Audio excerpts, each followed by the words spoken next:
it's a good area, man. It's really quiet up there. The places are huge. All right. And we are back live with the Blame Girl podcast with Mr. Cherry Wayne. And we got Evan Wimberley in the house. Thank you for The places are huge. All right. And we are back live with the Blame Girl podcast with Every week. Every week you can't figure this out. Thank you. I got it.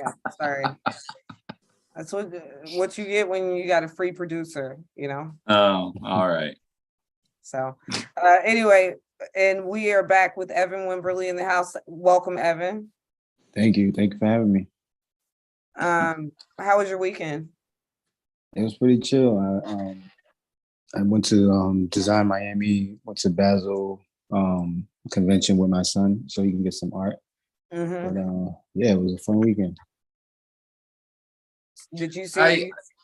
My parents never took me to any art, anything, right?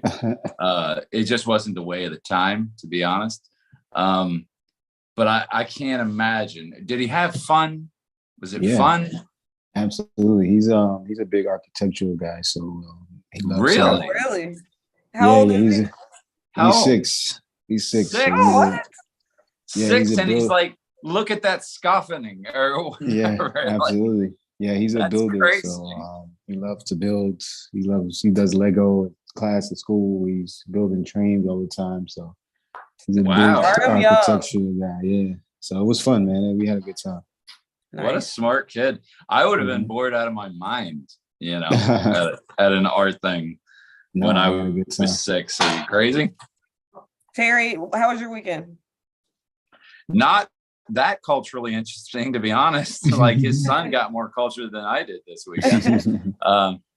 I was on my own. My girl was in New York for the weekend, so I did the slovenly man thing, which is I got some beers and I got some pizzas and some video games, and I just did the 20-year-old male thing all weekend long, and it's kind of amazing, to be honest. Like, I mean, I'm sure your son got something out of the architecture, but I think I got more out of this, to be honest. I feel rejuvenated. There you go. I feel new again. There you go. He just jacked off all weekend. He put his feet up and watched porn, whatever your joke is, like a boss.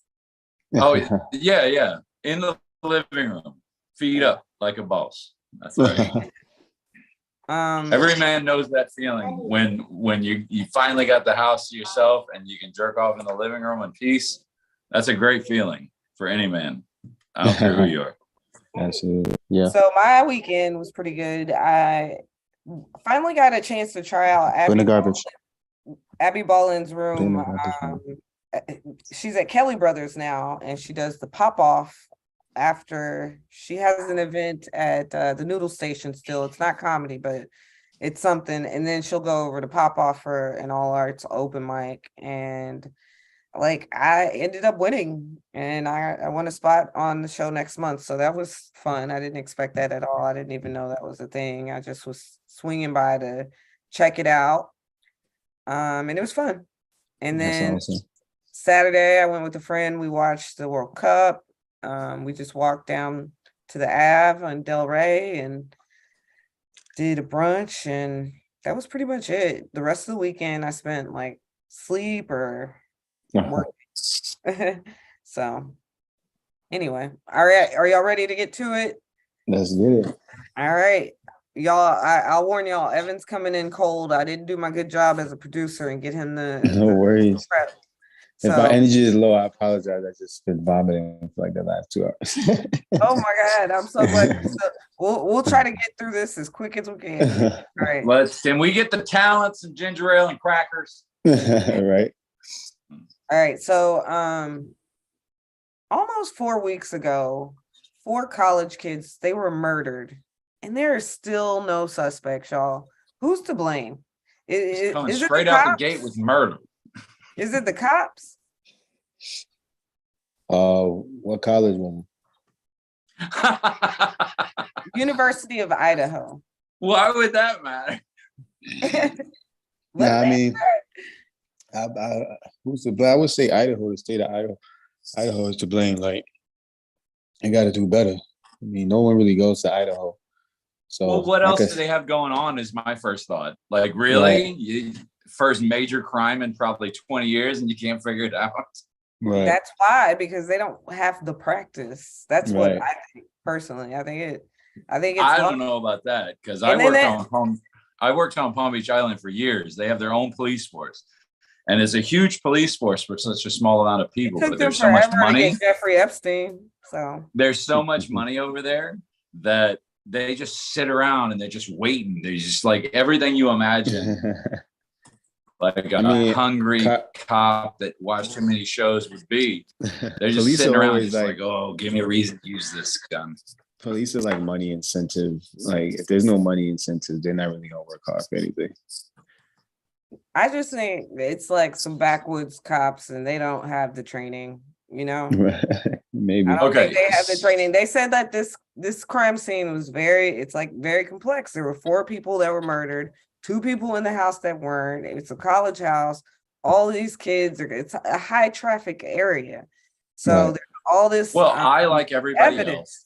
Else is assuming since this happened in Idaho that they were all white, obviously, right?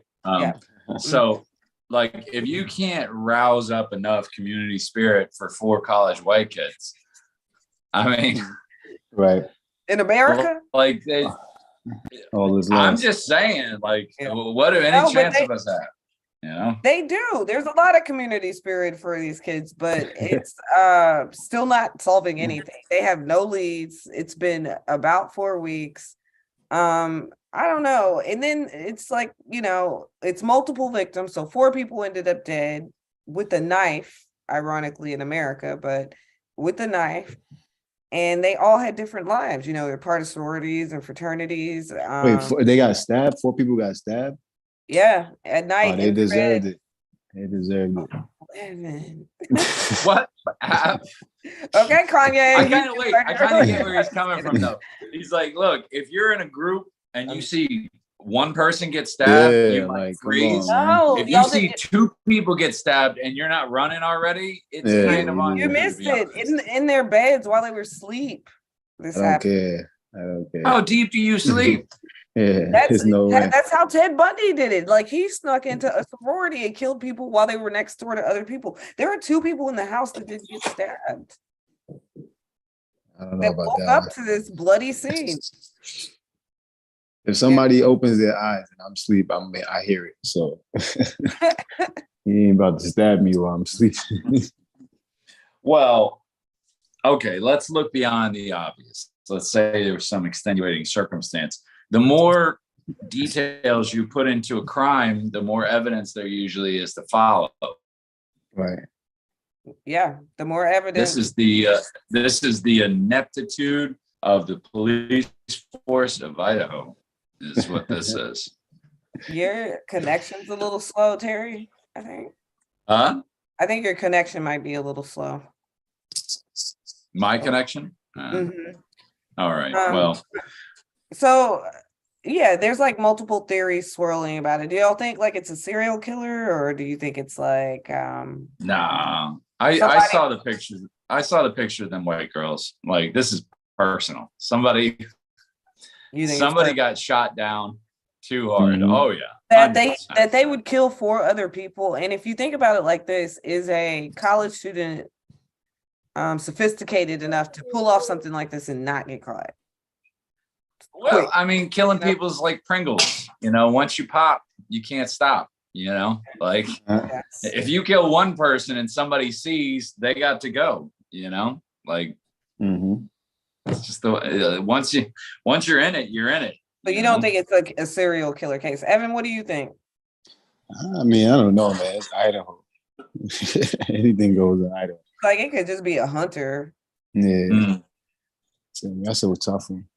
Yeah, there's all kinds of crazies up there. The more, do you know where there's more prolific serial killers than any other place in the country? Is Alaska, because they're all just out on their own. You know what I mean? Like it almost draws them to where like you're out, you're away from everybody. Do your work. Yeah. You can really focus on Dahmer in Alaska. The smell's not going through the wall. His neighbor, you know, the dude running from the apartment, not getting away. Yeah. No, he's got to like go 20 miles before he finds somebody. That's why I like populated areas. But then again, populated areas come with its own level of danger too. Speaking of population, we are on the hunt for male contraceptive, and we are closer than ever. Why are we finally getting so close, guys? Who's to blame? Do y'all think it's just because science is so advanced, or men are waking up and are willing? I sent you this article for a very specific reason, because every time I have this conversation with a woman, they're always like, men would never take birth control. Fuck that. Every man would take birth control. Are you kidding me? No, I don't think so. I think that is part of the patriarchy, was putting it on women for so long. Yeah. Let the people with penises talk. If I was single and I was doing my whole shit, I would be on male birth control tomorrow if it existed. Am I wrong here, Evan? I mean, I tried to get it, but this is before it went to the market. They were basically saying that the men couldn't handle the side effects, which are exactly the same as the woman's side effects. So that lets you know a little something. But I mean, I feel like men are open to taking it. I think just the world is changing too. It's like women are a little more cavalier, you know, in recent times than they have been, you know. So I think men are just kind of opening up and just making it accessible for both ends. I use condoms. I ain't. Just put a condom on, man. It ain't that good. I hate condoms. I hate them. Yeah, everybody does, but I hate them. I hate STDs more. But my pullout game is super strong. So yeah, I said that too 6 years ago. Okay, I think this is just making me think about, I've been rewatching Game of Thrones for some reason, because Mindy watched it and I was like, it really was good, let me rewatch it. So I rewatched it, and it's just so funny because the men in there, they like really want to spread their seed. And like, here we are all these years later. And I mean, you know, that's based off of how people used to think. Like, yeah, you might have had a bastard or two. They wouldn't have a claim to your property before you're real, but you still wanted to have a bunch of kids, right? Now people don't want that. They don't want that. And well, it's not even so much. I think that men really don't want that, because I think for just men and women, it definitely hinders your lifestyle when you have kids when you're not ready to have kids, you know, and people don't want that. So a man can actually be in control of that for his life if he takes the contraceptive into his hands. I like the way that you said, you know, this is the way people think. It's not about think, it's about instinct. You know, we don't think it out being like, I want to have a lot of babies all around, just more of me. No, that's not, to me, that's not a thought. That's an instinct. Is just, you know, deep within your subconscious. Do y'all have that instinct? Sure. 100%. Yeah. You got to spread the seed. You know? There's this one Law and Order too. That was a thing, and it was John Stamos. He was the guy, but he just got like, he kept getting all these women pregnant on purpose. It's just weird. That's a thing. Well, yeah, and the thing is, the more awesome you are, or the more successful you are, the more you feel like you should. You know, it's like look at Nick Cannon, for God's sake. Like he's like, the world needs more Nick. He could have gotten a vasectomy a long time ago. So. But the dynamics have changed too. Like, I feel like back in the day, people would have kids for economical reasons. Like, they would have a bunch of kids so they can work on the family farm or work on the family business. Now it's like, everyone is so like independent, and everyone has so many options. So I don't think people like to like pin their options to one thing. So I think that's like where the confusion is drawn, for far as like women not wanting to have so many kids. It's just like they want options because they have them. So well, yeah. I mean, not only that, but you know, back in the times that you're talking about, you had to have 10 kids because like 5 or 6 of them were going to die of rickets, before they even hit the age of 4, you know. Right. Cholera was going to take 1 or 2 of them. So if you want to have a family, you got to play the odds. No, it's true. My grandmother, she had I think 9 kids, and her twins, she had a set of twins that passed away. And you know what? She survived some of her kids. Like, you know, some of her, she's still here. She's in her 90s, and her kids are. Well, that's why those people don't take us seriously, because they're like, I buried 4 of my children. What's that you say about your internet connection? Like, they don't give a shit. Yeah. They don't care at all. What do you think about this? I was reading the article. I know you didn't get to read it, Evan, but it's a gel that you, I guess, rub on your dick, and then also a something that you inject into your vas deferens. Would y'all be willing to do that for birth control? I'm saying be a little excessive. I mean, I can just put a condom. It depends on what vas deferens. You said that's what's condoms work. It really depends on what vas deferens means. Like that. That's through your pee hole. Yeah, I just put a condom. Oh, that no. That's not. Why don't you just say that to begin with and start the horror? Just say this. It does not feel good getting an IUD. That shit hurts. Okay. Yeah, so, I can imagine. A little pain, no gain. Just put a condom on. They're cheap. They work. Condoms don't always work. And like Evan said about STDs, let's go under the framework that you're just talking about birth control, not necessarily safe sex. We're just talking about birth control here. And I gotta admit, I'm 41. I have no kids. My game is strong. That's all I'm saying. Is like, if you get your game strong, you know. What do you mean your game is strong? The pull-out game is very strong. Oh, okay. Yeah. Okay. You talking all that shit, Terry gonna have a kid by next year. Well, yeah, but now it's different. Now I might want one. I don't know. Yeah. It's a beautiful thing, man. You should have one. It's beautiful. Oh, yes, your kid is it okay that we're cussing? I'm sorry. I didn't even No, it's fine. I have a headphone. It's all right. Okay. We were looking around. I was like, oh my God, his son is it's okay. It's okay. I'm like, shit. He's her worse. I wasn't thinking that, but you know, that's I'm always like, that's you on a parent. All right. If you bring him into a comedy show, you know. He's seen me perform several times. Oh, there you go. Mm-hmm. I want to know if y'all think that this man is harmless.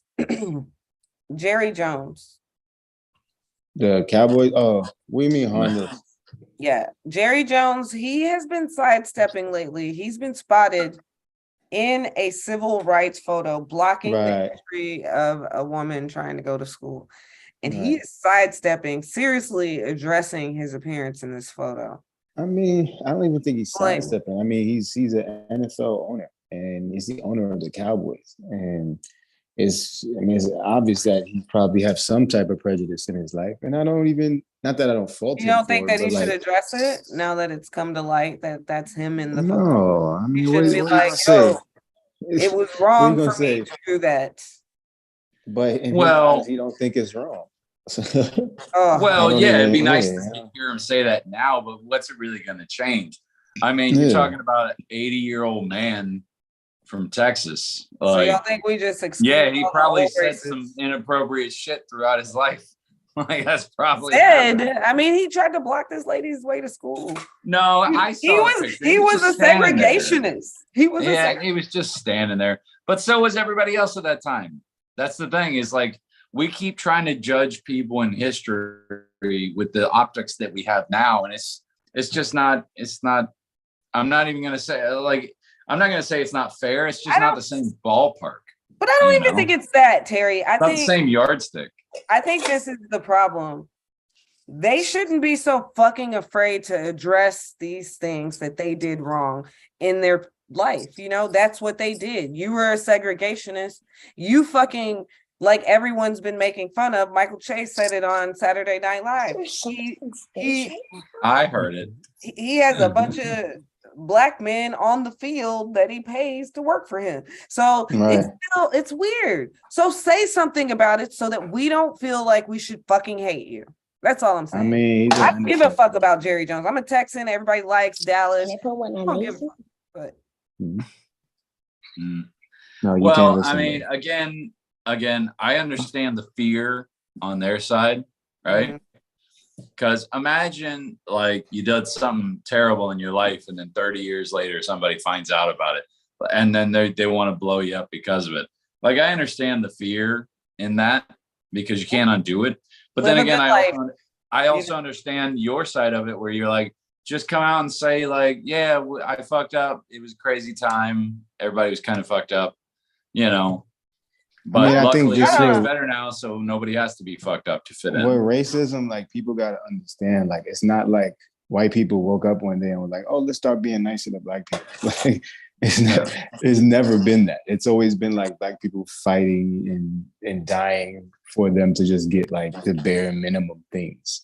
So inch like, by inch. Yeah, and it's like I don't see anything wrong with it. It's obviously wrong, but it's just like, yo, it's Jerry Jones. What do you expect from Jerry Jones? You know what I mean? It's Jerry Jones. I guess he's too rich to have to fucking apologize for it. That's what I expect. I expect an apology for your past fucking behavior, Jerry Jones. That's what I expect. It's not gonna happen. Of course not. Yeah, but I get the inclination. He's too rich. Yeah, I get the inclination. I would want it. I would just want some contrition, you know? Just say like, yeah, it was a fucked up time and I had to fit in. And that's what everybody was doing. And you know, now I can. Now I've learned that type of behavior is dangerous. So don't do it again. Don't repeat those because it's very relevant today. It is very relevant today. So, but do you think he's just like embarrassed that he behaved like that? That he engaged in that behavior? No. You think that he's afraid of being canceled? No, you can't cancel Jerry Jones. Well, no, you can't cancel him, but you can't cost him a lot of money, and he doesn't want that. And that's why LeBron James actually spoke up on the issue and was like, kind of brought it to light again. I mean, he said something about it, but he's just like, I was an innocent observer. Bull fucking shit, Jerry Jones. Nobody believe that. Nobody. I know that's the thing is like contrition is one of those things where in a situation like this where you can absolutely make your situation better just by saying, yeah, those were some wild times, man, but what am I going to do? It was mob mentality, you know, because mob mentality is a real thing. And, you know, if you're in a big group of people and they're all saying one thing, and then there's a few people that are suffering the consequences of it, you got to look at that and be like, do I want to be up there on the cross with them, or do I want to be in the crowd safe? You know? Yeah. I mean, it wasn't even going back to the founding of this country when, you know, 1700s, late 1700s, when there were Aboriginalists, they weren't popular.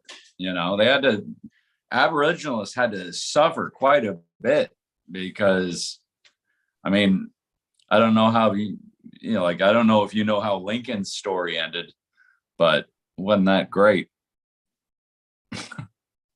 Yeah, I know. I mean, I'm always under the assumption that all white people have a little bit of prejudice inside their body, and the same goes for black people. I know I have a little bit of prejudice. I'll agree with that. Yeah. Like, you know what I mean? Like, so. It is what it is. I just feel like we got to focus on the real problem. Like, yeah, what's up, buddy? No.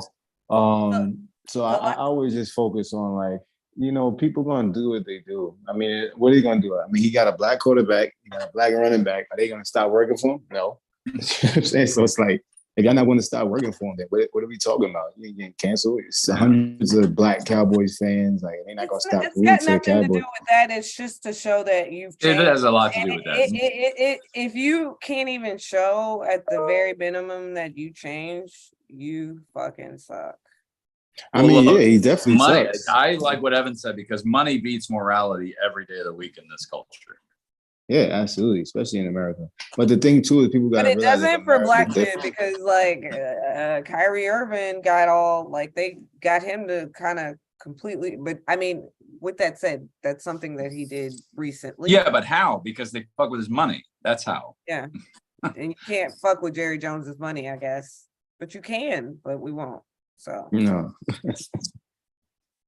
you can, but we won't. I don't know how much you can. What Jerry Jones is at a level where I don't know how much you can fuck with his money. No, I don't think you can fuck with Jerry Jones's money. Because you know why? You can't even fuck with Kanye's money. All right. Ye is out here still digging into anti-Semitism on the Alex Jones show. Who's to blame, y'all? For what? Whoever gave him them meds. You got to make sure he takes them. Is he taking them? I mean, I just think with the Kanye situation, like this is what he's saying is like nothing new for Black people. Like we've been on this. Like we've been saying this behind closed doors for years on end. Like, like I grew up in New York, so it's like the Black Israelites have always been like on the corner preaching and talking about the real, the real Black Jews. Even Kendrick. And then you'll like look into that stuff, and then you'll be like, "Come on, y'all." You know what I'm saying? It's not. I don't know, man. I mean, my thing Kendrick is had like a line about it that was like kind of eye-opening. Nobody kind of really took it to account, but Kendrick had a line. I think not this album, but the album before that. He was like, "I'm an Israelite. Don't call me Black no more. That word is only a color. It ain't facts no more." And it's true. It's like the idea of being Black is not, and that's I think what's put us in a lot of trouble situations as a community, because it's like the idea of being Black is not tied to a nation. So no one fights for civil rights other than Black people. Like when the Asians had their nationalists. But how do you get to be an Israelite when just because you don't have a nation? That doesn't. Well, it's not that. It's the fact is that the original Israelites were Black people. They come from nations where the majority of the people are Black and or Arabian. So are you saying Black people were the original people who practiced Judaism? Or I'm saying there was a spectrum of people that practiced Judaism, and Black people were a large. This is what I think about the whole Israelite argument to me. I think Israel was in what we call now the Middle East. That's not where Black people are. That's where Arabic people are. Now, actually, that's where Black people are too. Yeah, and now, and even back then, more so. They were more. Hey, did you know what else? There's also white people there. Did you know that? That's what I'm saying. Now there are, but who do? Crazy. I think the point that he was really trying to make is that like majority of the entertainment industry is controlled by Jewish people, and I think maybe the wording was off. But then again, people don't really understand. The Alex Jones show, he actually dug in and said that he supports Hitler. I watched. He did not say that. He said he likes it. I watched it. He said what he really said was every I like human being. I support him. But what he said was every human being has good qualities to them. Yeah, and that I can agree with. I'll give you an example. I was doing Just the Funny last week or the week before last, and I said a joke. I can't think what it was about, and the audience was like, "Well, everything has pros and cons." I was like, "Well, what are the pros about the Nazi group?" And they were like, well, they were organized. So again, there are pros and cons to everything. To say you agree with some of the things that Hitler did doesn't mean you're a But Nazi. I feel like to use your platform when you're already like you have a voice like that is fucking dangerous and not smart. Mm-hmm. And I don't know why he's doing it. I don't know if that's what he believes. Maybe he does. Maybe he believes he's really an Israelite and that he needs to say that, and that maybe he doesn't like Jews, or I don't know what it is, but part of me thinks he is just pulling works from Trump's playbook because they also dug into the anti-Semitism. I think that. But how can you be problem is anti-Semitic if you are Semitic? The problem is the white supremacy just runs so deep that it's even got Black people appropriating Jewish people's culture because they don't have it's crazy to me. I've gone down this whole thing in my 20s when I found out about the Black Israelites, and I've just never gotten on board. But again, I'm not from New York. I know that's big up there. I've listened to the music, but just to be in a space where this is like becoming like mainstream, where you've got Kanye spouting this all over the place, and then he's doing it on Alex Jones. Why do y'all think he chose Alex Jones's show? The man who says that because it's the only place that'll have him. Sandy Hook didn't happen. Why do you think he went there? Because nobody else will have him. I think he's toxic. Pretty much everywhere though. Like, but again, even with the Sandy Hook thing, these are not new ideas. Like Alex Jones is not the only person to say Sandy Hook was fraud. Like I've seen that countless times before that. Like people have to think there are no conspiracies in the United States is foolish. There are obviously but it's when you use your giant platform like Alex Jones or Kanye to spout these conspiracy theories, and then you hurt people. Because I mean, if you hurt by something somebody said, you need to grow up. You don't think that the kids? No, absolutely not. You don't think the parents whose kids died were really not hurt? Well, yeah, mainly because, and this goes back to the lawsuit. You gotta grow up. And then people attack them because of it. No, that's what I'm saying. Is it's not the words that are hurting those people. It's the functionality of his audience that would literally seek out and go after the victims and harass them, in person, online, everywhere, about how they were part of this conspiracy. You got to grow up. Yeah. You should not be getting harassed online. That idea of you can harass somebody online is ridiculous. That's the result of this, this freedom of speech, being able to say these things, whether you believe them or not, whether you're doing it for capitalism or not. It has, consequences, real consequences on real people. And now that Kanye's digging into the anti-Semitism, it's on a rise. Well, let's just remember that freedom of speech simply means that the government can't tell you what you can and cannot say. It does not mean that you suffer no consequences for the things you say. Exactly. And if a person is willing to accept those consequences, I have no problem with it. It's like, if you're going to say something on Twitter and then Twitter bans you, that's on you. That's got nothing to do with your free speech. And you cannot get harassed online. Like that is not. I'm sorry. I'm being from the Bronx. The idea of being harassed online is so like it's just so ridiculous to me. It's like, yo, you can just turn your computer off. You can just block the person. Yeah, absolutely. I don't think so. Yeah, you can. I think an online presence is pretty mandatory these days. I disagree, but they can harass you online. Look, it's like with the kids that, like, circling back to the 4 kids that we were talking about. There are people that are going to these dead kids' pages and they are saying horrible things. And the families are seeing this. Yeah, they get offline, but it's still wrong to harass. Why does a dead half a dozen of these parents were doxxed online, which means people started showing up at their house going, hey, tell the world the truth. How did they find their home? If you feel like that, delete your online presence. You don't need it. But it's not going to stop you from getting doxxed. It's really not going to stop like that. You can't just say, I'm just going to close my computer and the whole world's going to go away. People are still going to show up at your door saying, 9/11 didn't happen, or whatever, whatever they're coming at you for. They didn't take all that money from Alex Jones for no reason. I feel like as a Black person in America, everyone else is real soft when it comes to these type of things. And Black people have putting up with so much. It's hard for me to have sympathy for somebody getting harassed online. Like, bro, grow up. Turn your computer off. You feel like that? If you can't turn your computer off, then that's on you.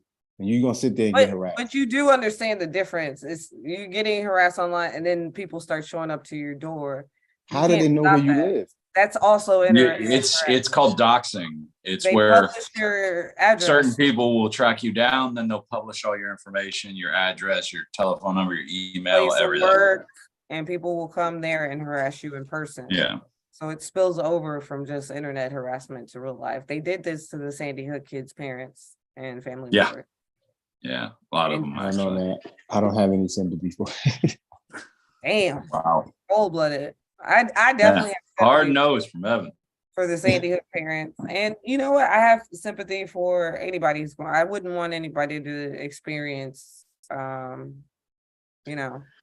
it says a lot when a mass shooting becomes such a political puzzle piece that the victims' families are now a part of it. Of an elementary school. Well, yeah, but okay, so what? The Margin Stone high school students, they don't count as much because they're not elementary schoolers. Less time. No, I'm just kidding. It's not the point. Of course, the point is to think that they're so mundane and they're so commonplace that now it's considered a political puzzle piece that you have to move around, and to where just the victims' families are now a part of it, to the point where it gets to this. I mean, it's kind of insane. It's kind of insane that we've let it get to this point in the first place.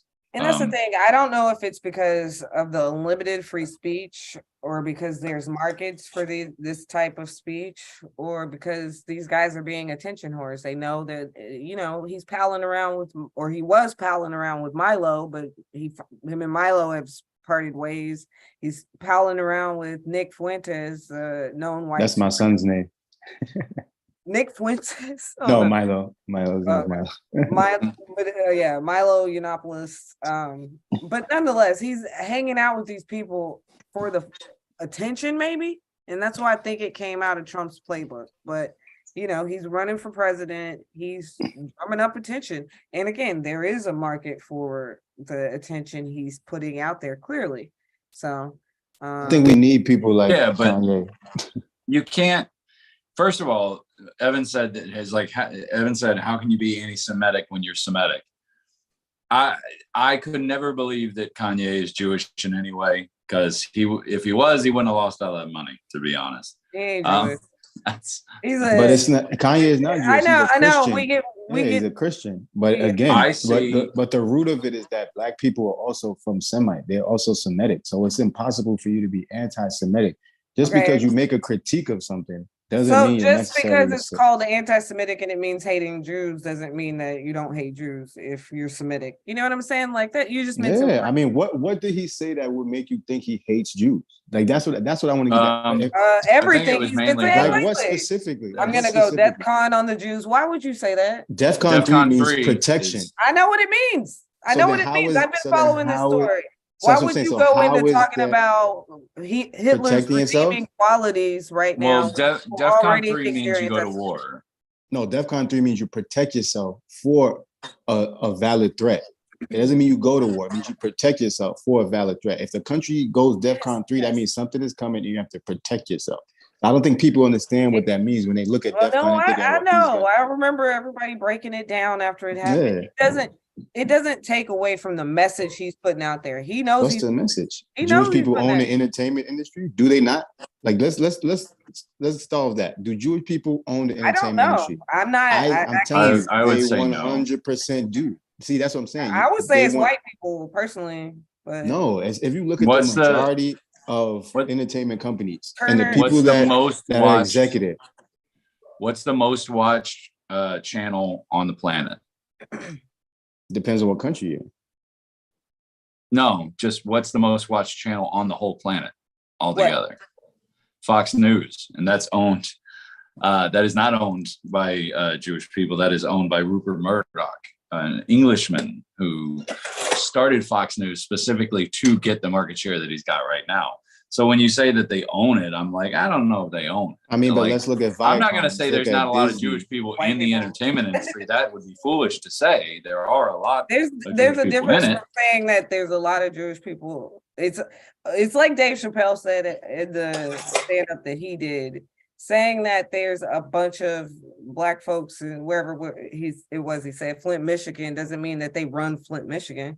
Yeah, there is a large representation of Jewish people in Hollywood, but that doesn't mean they run Hollywood. But it's not just Hollywood; it's sporting companies. There's a stigma of you need a Jewish lawyer to succeed.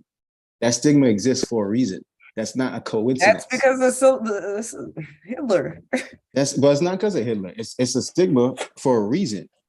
What people don't realize is, even I was watching Atlanta. There's an episode of Atlanta where he's trying to get his passport. The last day, he asked the Jewish guy. He said, "Do you think there's a Black lawyer as qualified as your uncle is? The guy's Jewish." He says, "Yeah, but they don't have the connections." You can't find me one Jewish entertainer that's signed to a Black lawyer or signed to a Black company. You can't find one. You can go down the list. Hundreds of suppose all of this is accurate. Okay, wait, what? It is. Wait. Suppose all of this is accurate, and they're running Hollywood and all this and that. why would you hate him because of it? You know, it's not hating him, it's calling him out to say, look. But if they're saying that they're feeling like you're hating them, like this is anti-Semitic, like you're hating on Jewish people, why would this is not a new thing? Malcolm X talked about the same thing. Why would you keep going down that path? About the same thing. And these aren't new ideas. The NWA famously had a Jewish agent. Yes. And let me get in there on that. No, I said find me a Jewish entertainer that's signed to a black person. Oh, you can't. Oh, okay. You won't. Well, there's not that many. You would never do that. They would never do that. Culturally, they're not taught to do that. Malcolm X talked about this. But black people aren't taught to do that. That's just yes, they are. 100% they are. Some of them are. Some of them are. All of them. When you get to, come on, like when you get to the NBA, when you get to the NBA, when you get to the NFL, when you get a record deal, the first thing they tell you is, and that's why I say go watch Atlanta because they have a whole episode about it. I watched Atlanta. Yeah, he said go give me a Jewish lawyer. Jewish guy. I saw it. Yeah. This stigma exists for a reason. It's not a coincidence that they're saying, hey, go give me a Jewish lawyer. It exists for a reason because Jewish people come in, they take advantage of the black community, and then no one calls them out for it. So if you call them out for it, the first thing they say to you is, well, you're being anti-Semitic. And again, these aren't new ideas. Malcolm X was talking about this. Farrakhan was talking about this. In the 1960s, Malcolm X was talking about this. These are not new. That's what I say. Farrakhan is very anti-Semitic. I disagree. Farrakhan did a whole book where he interviewed Jewish rabbis and interviewed Jewish people. It's called The Secret Connection Between Blacks and Jews. How can you be anti-Semitic? How can you be anti-Semitic if I go interview Jewish people? I feel like he's called them rats before, and I mean, and you know what they told Farrakhan? They told Farrakhan, we need to monitor you before we can accept what you have to say. Who give them authority to monitor somebody? How could you have authority like that? To say, I'm going to monitor you before we can accept what you say. I don't like, these aren't new concepts. What Kanye's saying is not a new concept. I can see if this was like something that was brand new. This has been going on. I know it's not a new concept, but my point is him with his platform, it's a dangerous concept. And I mean, I got to say, I don't agree. And let me just add this.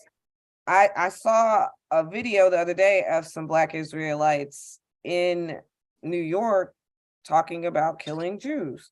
So it's dangerous is my point. If it results in violence against people, I don't agree with you saying that. It doesn't mean Israelites have been talking about killing Jews and sitting on Jews for years, and not one Black Israelite has murdered anybody. Not one. It's for years they've been talking about.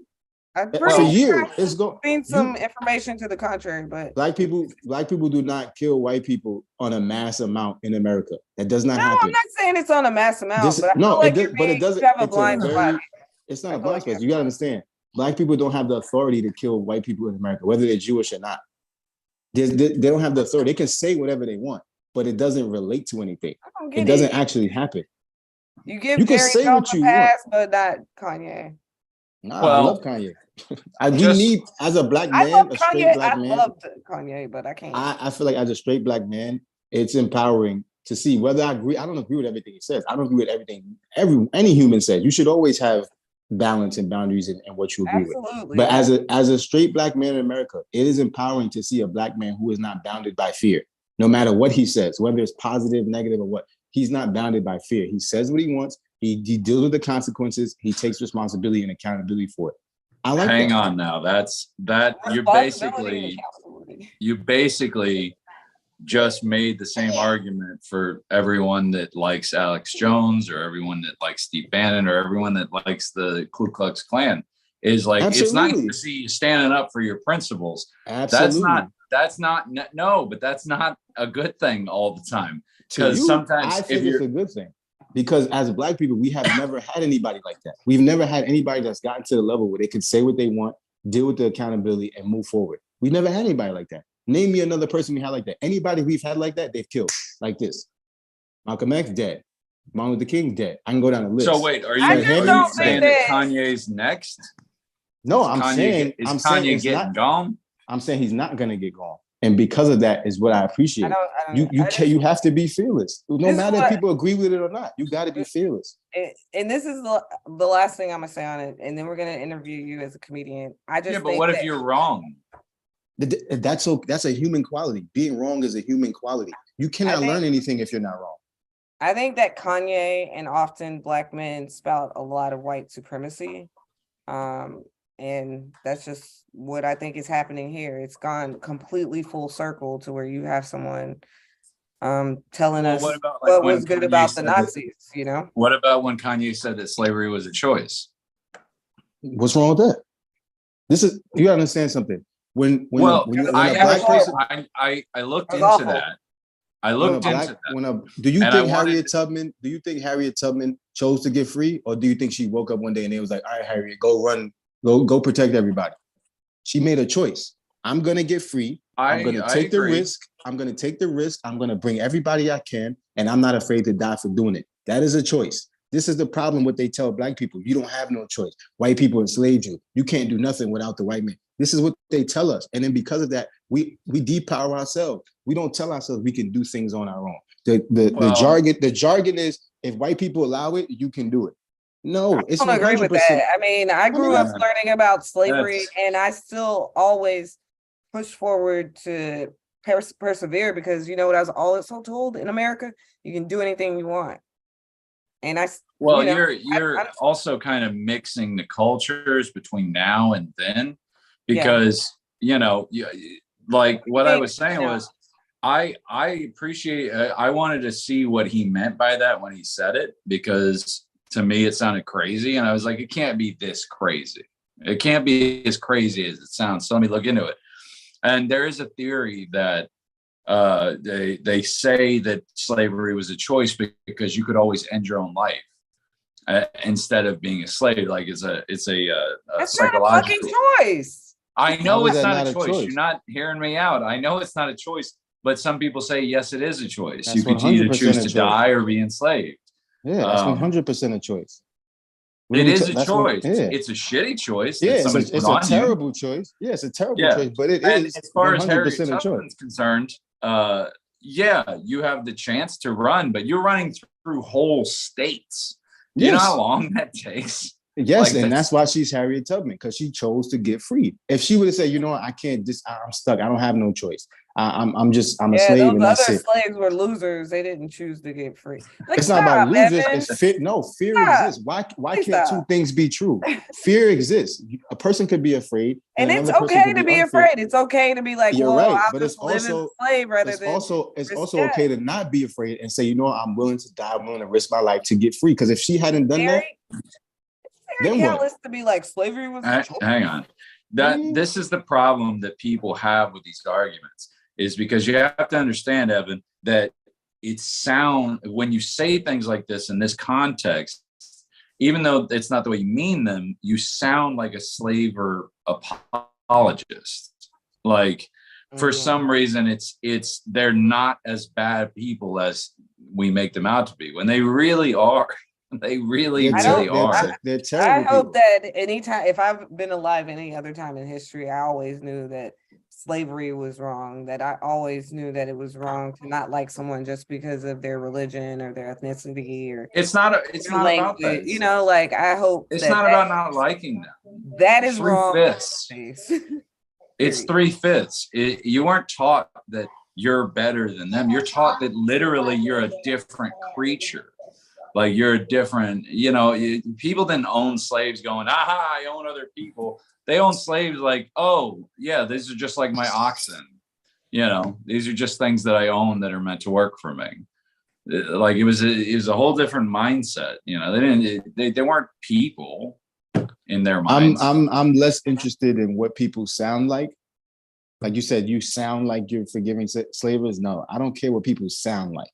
If you say something and it rings true to me, then either I'm gonna agree with it or disagree with it. And as an intelligent human being, you should be able to make those choices. These people who can't decipher between those things, make distinctions like that, that's their lack of intelligence. I'm not gonna base my life on some person's lack of intelligence. If a person says, yo, slavery was a choice, as an adult, you should be able to decipher what he's saying in an intelligent way and say, okay, obviously slavery is wrong. Obviously these people are evil, but you have to make the choice to get free. If black people did not make the choice to get free, we would still be in slavery. White people did not wake up one day. We didn't make the choice to get free, though. Yes, Lincoln we absolutely did. No, we didn't. People, Lincoln did it because to preserve the fucking Union.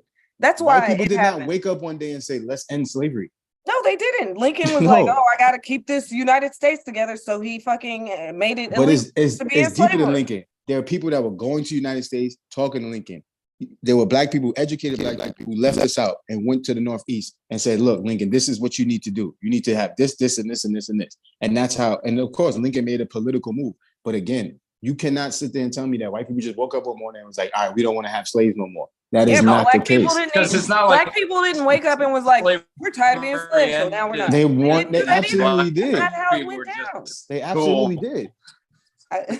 Okay, look. Okay, I did not expect you to be so fiery, Evan. This was a good podcast tonight, but we want to talk to you like we want to talk to you as a comedian. So I want y'all to welcome Evan Wimberley. He is a Bronx native, as he said before, and he is the founder of Comedic Distancing. Welcome to the pleasant side of the Blame Girl podcast. Ain't no hold up, nah. Yeah, like every she time just jumps in and cools it all down. Expect that. Like every time I've seen you in person, you're so sweet and nice, and now we're like, I didn't expect you to be such a fiery guest. We love those around here. So my manager's on the call now, so I know it's already 8 o'clock, and we're like, we hadn't even gotten to you yet. So we're ready for bed. Evan, how long have you been doing comedy? It's been 6 years. I started down here in Miami. My son was born, and I quit my job, and I was burning through my savings. And I went to film school here, and then I just was thinking of a way to sort of test my writing out. Mm-hmm. And I was watching a documentary. I can't remember what documentary it was, but I think it was like Billy Crystal or something. He was like, if you want to try your writing out, try it on stage because you'll get the most honest answer. And I did that. And it's Billy Crystal, huh? Yeah, I think it was Billy Crystal, a white man. See that? Oh, very Jewish man, actually. I think it is. We're right back to Judaism again. There you go. So yeah. All right. So since you don't even have to tell us Florida, what is your favorite venue to perform at? It could be outside of Florida. I got two. In Florida, my favorite show to do is Tipsy Flamingo. I love Tipsy Flamingo. Sundays there, it just has a great energy. I feel like the crowd is there to like really enjoy it. So I love doing Tipsy Flamingo. Obviously, Red Bar is my home, so I love to do Red Bar. And then in New York, where I feel like I really sort of hone my chops in comedy, the Stand. I love doing the Stand. It's like so much fun. The main room in the Stand is just it's beautiful energy. The Stand? Yeah, it's a beautiful energy there. What part of New York is it in? The Stand is on Union Square. It's on 16th Street, right when you get off the train at Union Square. You walk around the corner. It's right there. Chappelle does a lot of his pop-up shows there. It's just a nice place because it has like I know you're my manager, but you gotta chill out. It has like a lot of it just has a great atmosphere. The food is good. It just feels like more than a comedy club. It feels like almost a lounge. Yeah. Okay. So have you traveled since you've been doing it 6 years? Have you traveled like outside of Miami or New York to do it? Yeah, I've actually did some shows in Nebraska. My son was born there. So when I spent some time out there, I did a few shows out there. And that was really fun. That was different. I didn't think it was going to go how it went. And it went great. It was just like a really strange atmosphere. I was working with Gucci about 6 months ago when I first moved back to Miami last year. And I was traveling, so I did a lot of shows right around North Carolina, South Carolina, Atlanta, Nebraska, huh? I bet your anti-Semitic material did great out there. Actually, I did my Black Republican job. I was raised. Okay. And, all right. It worked really well. So you'd be surprised. You got a Black Republican. I love how people have a thought about when you go to play the Midwest about how they're going to be. No, they love shows in the Midwest because there's nothing else going on. Right. They want to see you win. So dead that like anybody who comes out, they're like, "Woo! All right." Right. They just want to see you win. So it was a fun time, man. I had a great time out there. So, what has been your favorite moment or your most memorable moment since you've been doing comedy? That's tough. A few actually. Michael, get out here, buddy. Sorry, my manager's very distracting now. Mhm. Buddy, see what you just did? Just spilled a whole bunch of water. Buddy, go sit down. Sorry, give me 1 second. It's All okay. right, go in your room. I think my favorite moment is really during the pandemic when I started comedic distancing. You know, it was a time where there were no shows going on, and I just had no choice. And we started it because there was nothing going on, and I just had to perform. So that's why we started it, and it was great, man. We had an outdoor venue that was basically on the Hudson River at Solar One, which is like a solar panel company. They have an outdoor stage, and I used to go there before I would go to New York Comedy Club to write jokes, and I just got cool with them, and they let us come do the show. We have to bring a generator out there because it was there's no power, but other than that, super fun. I mean, those are like some really great memories. We did 3 shows out there, and it was just awesome, man. So really, honestly, doing comedic distancing anytime is always fun. Milo, what are you doing, buddy? Go in your room. Sounds like you really like the producing aspect of comedy, huh? Yeah, because for me, producing is just fun because I get to hire comics. You know, I get to pay comics, and for me, like, as you know, it's like hard enough to get paid doing comedy. So for me, anytime I get a chance to like give a comic some money in their pocket, it's awesome. You know, because they get that chance to actually work for money. So it's always cool. Like I love that. But doesn't it take away from that a little bit, knowing how much of that money they're going to spend on cocaine? Look, man, especially about spend your money how you want. As long as I paid you and you did good work, I'm cool with it, man. So yeah, I think producing is also fun just because you get to like curate the event. You get to, really talk to the audience. You get to really, just have a fun time, just sort of bringing everybody together. And that to me has always been fun. I love producing, and that's just like the best thing. So what's been your biggest challenge doing comedy? Social media, just balancing like the time I spend on social media and just like the time I spend in real life. I'm not very fond of social media. I mean, obviously I love being creative. I love to post content and I love to do things like that. But I think for me, just like the time I spend on social media and making sure that it's effective and that I'm booking gigs and that I'm not just on there just to be scrolling. I think that's like the hardest part. It's like having to have that as a comedian to book gigs, but also, trying to, manage my life as a human being. Like I'm not a big social media person. I like to just, be out and about amongst the people. Milo, get from around that water. And you can fall into that trap so easy because there's all these platforms. Absolutely. You gotta be posting on. Like I tell myself every day I should be back on TikTok, but I got to work. I got stuff to do during the day. And then at night I am doing mics or shows or something else. So I don't know. Just take breaks. I try to just take breaks, whether it's a month here, a month there, a month and a half. Yeah, you're on a break right now. That's what Terry. Yes. That's why I had to text you instead of message you online. Yes, I have to take breaks. If not, I'll drive myself crazy. Won't we all? Won't we all? But yeah, that constant scroll is like. But you're right. It's like sometimes you might miss out on getting a gig or whatever. Right. But so that is a big challenge. All right. Can you tell us a little bit about yourself? Like, where are you from? What's your day job? We know you're from the Bronx. Yeah, I've been working in fashion for a long time. Most recently with the Webster. I just left the Webster, so I'm like sort of retiring from doing fashion. I was a visual merchandiser. So that's, I do like styling for the store. I style the mannequins. Yeah, I lay out the store. So I've been doing that for some time. I worked Barney's, Saks, Gucci, I never met a visual merchandiser. I would love to see how it works. I'm like a third generation. My dad did it for 36 years at Bloomingdale's. My great grandmother my great grandmother got him the job. Her husband did it also. So that always seemed like a cool job. I worked retail for a while. And some of my great friends, they still are in retail at Con, and they went up to the higher end. I worked retail at BCBG, but I remember I worked at BCBG for like 2 days. As a visual merchandiser, or?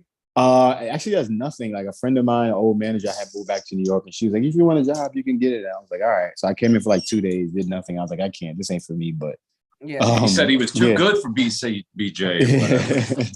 I love it. So now I'm going into working at the Edition Hotel with their marketing team. So I'm trying to go into a little bit more marketing. Are you doing any other creative projects, podcasts? Do you do clips? Or are you I mean, I write a lot. I got a couple shows that I'm writing, but other than comedy and fashion, that's pretty much it. Like I always like shoot a lot of stuff. I went to film school, so I'm always like doing photography. I help a few friends out in New York with their clothing brands. This is my brand here, Common Courtesy. It's the Pangea, all together. Oh, okay, so, you got your own brand, huh? Yeah, a few. So yeah, my brother has his. He's been doing for years. So yeah, man, I just try to. That brings me to the blame game. Okay. You are very fashionable. Who's to blame? What made you get into fashion so hard? I had no choice. My parents are just fresh. Like, you know, my family was just like, if you don't win best dressed in high school, like you're disowned. Like, you know, so it's just like yeah, like I had no choice. Like, yeah, it was just like, especially in New York, like the older Black people are very like, you gotta, you know, present yourself right. They're very like, you know, you gotta look your best. So I just, you know, just the way I was raised. Oh, you got to try this white thing. We can go out in anything. Like, I know. I'm so jealous. They go out in the same thing all the time. No, but you're missing out. I remember caring. Like I used to care a lot more. Right. When I first started comedy, I remember my boy Drewilla was like, "Yo, you be in a different outfit every time I see you," and I was like, "But not no more." I got T-shirts. I'll wear those to all the mics. Now dress up for the shows, but fuck. She's literally wearing a comics T-shirt right now. I try to wear like the same. I'm trying stuff. To get on, by the way. But. I have like a few outfits that I rotate for comedy. I try to like make it very uniformic when I'm performing, so I try to wear the same stuff. Also, it works too, like just for editing purposes. Yeah, so it's cool. Do you have anything you want to promote? Any upcoming shows? Any social media? I know you're off, but people can follow you to find out. Yeah, you can follow me Evan _Wimberley_ or comedic_distancing. I got a fashion page. Courtesy Visual Group is my visual company. I've been doing it for several years with my brother. Yeah, man. I mean, that's pretty much it. I'm on the 2024 Kanye campaign. All right. You're gonna be a Secretary of State, is what it is. Right. I'm jealous. You can still. I can't even like. I'm so mad. But But okay. no, yeah. Do you have any upcoming like shows like for comedy or? Nothing really fascinating soon. Just a regular. I should be hosting SLS at Brickell again pretty soon. So. You know, just look at my IG. I mean, I'll be back on IG on my birthday, January 23rd. So just be on the lookout. All right. Mm-hmm. I guess that's it. That's going to bring us to Terry Wayne's words for white people. Terry, what you got to tell white people tonight? Well, first of all, I've also been trying to book that particular comedian, but for some reason, she feels awkward about coming on. I have no idea why. You're cutting in and out, but yeah, no, I talked the to one her. On your shirt. I talked to her pretty recently about it, and we made. I don't know why there would be any awkwardness. Jackie. I'm not sure. She's a. So the one I came up with tonight, around this time of year, I always start thinking about you know, other people and their finances and whatnot. So tonight we're going to talk about fiscal irresponsibility, right? Because this tends to be the time of year where a lot of people spend a lot of money. But there's also the after holiday kind of mortars comes along. And I just wanted to address that real quick. Because you know what? There is some sentiment. There is something to be believed when people say that there is, you know, there's no guarantee of tomorrow and blah, blah, blah. There's, you know, everybody's got their own little, you know, you're not guaranteed anything but today kind of sentiment. And there's a part of me that agrees with that. There's a part of me that agrees with that because it's true. You know, you're not guaranteed tomorrow. And I've always believed that if you die and your credit cards aren't maxed out, that you lost. You lost life because they gave you the opportunity to take advantage of the system. And I've always been known as a big, gift giver and stuff. And I try to put some thought into it, stuff like that. But it doesn't always have to be anything big when you're shopping. Sometimes a sentimental thing hits harder than an expensive thing. But when I go shopping, I don't really think about that. I just think about what kind of impact you're going to leave because of my particular brand of anxiety. Death's never far from my mind.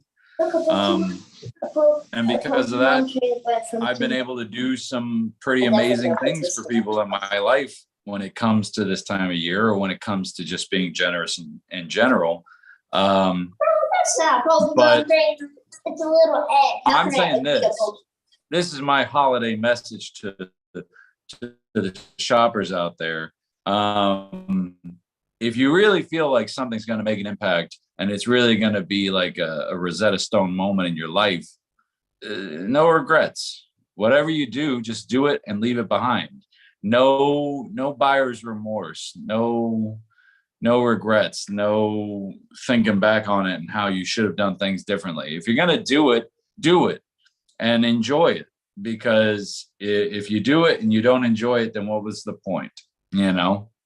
That's really the mindset that I just want to put out there, is like, whatever you're going to do for somebody else in your life that you love and you're trying to make happy, the second that you put it back on yourself and you think, oh, I shouldn't have done this, this was irresponsible, I spent too much, or I did something I shouldn't have done, now you're just stealing the life out of it. So if you're going to do it, but do it with all your heart. That's it. Do it till you're satisfied. Do it till you're satisfied. All right. It's like the Bible says, whatever it is that you do it with all your might. Your connection's a little bit tight. But nonetheless, that's a good little holiday message just to start with. I'm sure we'll have many more for the next few weeks. But okay. Carrie, you got any shows coming up? What? You got any shows coming up? No, nothing on the immediate horizon as far as this week goes. Okay. I'm gonna be at Tease Days tomorrow in Sarasota. So if you're in that area, come out and check us out. It's all ladies show. It'll be fun. All right. Thank you, Evan. Thank you for having me. Yes, thank you for joining us. Don't get off just yet. And thank your manager